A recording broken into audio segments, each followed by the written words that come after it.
பஞ்சு முறுக்கு மந்த்ரா கடலை எண்ணெயில நானே பண்ணுது. ஒரு சேலஞ்ச், உங்களால இந்த மாதிரி முறுக்கு செய்ய முடியுமா? மந்த்ரா கடலை எண்ணெயில முறுக்கு செஞ்சு பாருங்க. ஓகே.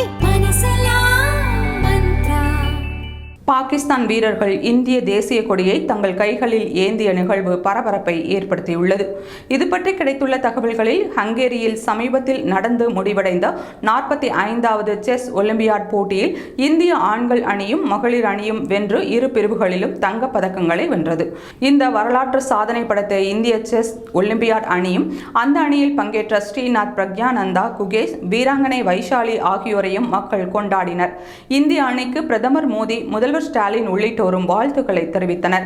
இந்த போட்டியில் இந்தியா இரட்டை தங்கம் வென்றதை இந்திய வீரர்கள் கொண்டாடும் போது இந்திய வீரர்களுடன் இணைந்து பாகிஸ்தான் வீரர்களும் இந்தியாவின் தேசிய கொடியை ஏந்தி நிற்கும் வீடியோ காட்சிகள் இப்பொழுது வெளியாகி பரபரப்பை ஏற்படுத்தி வருகிறது. பிரபல செஸ் பேஸ் இந்தியா என்ற அமைப்பு இந்திய கொடிகளை பாகிஸ்தான் வீரர்கள் ஏந்தி நிற்கும் வீடியோ காட்சிகளை பகிர்ந்து செஸ் ஒலிம்பியாட் 2024 சாம்பியனுடன் பாகிஸ்தான் அணி என பதிவிட்டுள்ளது.